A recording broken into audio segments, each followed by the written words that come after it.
There have already been over 40,000 tickets sold, according to Chief Facilities Officer Pete Sala. Well, the odds of winning the Mega Millions drawing is 1 out of 302,575,350. Alex and Marta have both been involved in the community for a while. Alex is a professor at SU, and Marta organizes the Polish Fest every year. The season opener at home against Louisville had 37,000 people, and that was the biggest game of the season. Of course, that was before we knew what was going to happen next weekend. And in case you're wondering why, that's because there are going to be a ton of Notre Dame fans here tonight gathering to celebrate Italian culture and heritage, and specifically to celebrate Christopher Columbus, who they say is a hero. Hello from the Cicero Swamp Wildlife Management Area. I'm here with Tom Bell from the Department of Environmental Conservation. Now, Tom, tell me a little bit about this swamp area. Marijuana edibles can easily be mistaken for your everyday cookies, brownies, and even gummy bears. 2 nights from now, this stadium is going to be packed with 10,000 fans here to see Jacob deGrom make his start. And some of these guys got here at 3:30. That's an hour and a half before gates open and almost 3 hours before first pitch. Operation Orange Warm-Up is looking to help those in the greater Syracuse community who may need things like coats, gloves, hats, and other winter apparel to stay warm. But hey, the Orange are going to be back here next week playing Notre Dame in the JMA Wireless Dome, where they're still currently undefeated at home, by the way. I called 4 different ones, and they all are fully booked because of homecoming weekend. I'm joined here by Jen Gabriel, the executive director of this place. And Jen, you guys moved into here not too long ago, and you've still got some plans for the 3 remaining floors of this building. Tell me a little bit about what you're planning. Well, if you want John to be your tour guide to the Cayuga-Seneca Canal, you can visit canalsideexperiences.com. But the city is hoping to fix an employment shortage before there's snow on the ground and before there's salt down there. Do you have any big dream that, you know, is just at the end of that tunnel with this whole racing career? What is that dream? Onondaga Lake Parkway filled with plenty of people. You can see a ton of kids behind me out on the playground. Reporting live from in front of I-81 for Citrus TV News, I'm Teagan Brown. Guys, back to you. As we're on some unstable ground, students are still down on the sidewalk in front of SIU. Unlike over there, they have not made their way onto the porch yet or toward the door. They are on the bottom. And once again, another trend that we're seeing, the lights are turned off mostly within SIU. I'm seeing a few windows with lights on in them, but other than that, there is no movement in the fraternity. All right, you guys just heard from one of the students who throughout the night as we arrived at each of the fraternities made their way up to the top of those steps at each of the houses, whether it be SIU, DU, where we just were before the Chancellor's house. Now, as opposed to before when we were here about an hour ago, students do not seem to be going past this gate, even though it is open. Earlier on, about an hour and a half ago, most of the students were inside of the gate chanting, and it seems that as the crowd has died down, so has the chanting. It seems to be less than 100 students that are here now, when originally earlier we saw hundreds and hundreds of students gathering for these chants.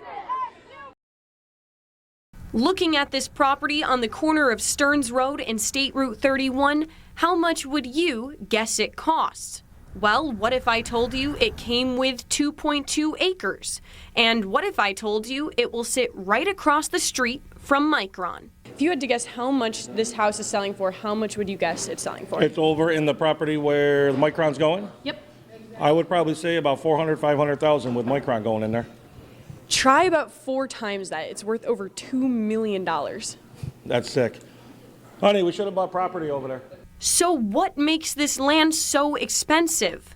Well, Hunt realtor Chip Hodgkins says it's the only corner between Burnett and Stearns, and that carries a lot of power.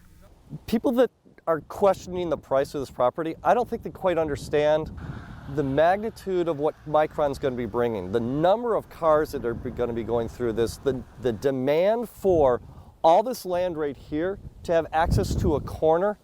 That's where this land really becomes the most valuable. While the land is mostly empty, minus a small house, this corner could be home to a number of things. If we're going to have another 200,000 to 400,000 more people living here, We need more restaurants, more gas stations. We need 34 more gas stations. Even though this property's gone way up in market value, it will take some time before surrounding home and landowners can see an increase of their own. If you're within the 1 mile radius of this plant, it's hitting now, but it's only hitting about 10 to 25%. In 2 to 5 years, you're going to be seeing 50%, 70% growth in property value. That's when it will really hit. But right now, anything beyond 5 miles from here, it's really not affecting it.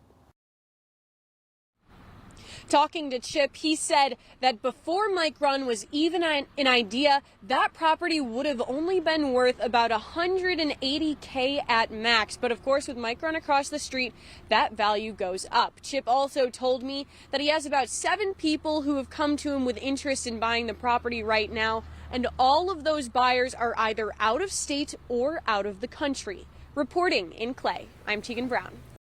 In 2020, just under 46,000 people died by suicide. It was the 12th leading cause of death in the U.S. This morning's event at Long Branch Park aimed to educate people on how they can change that.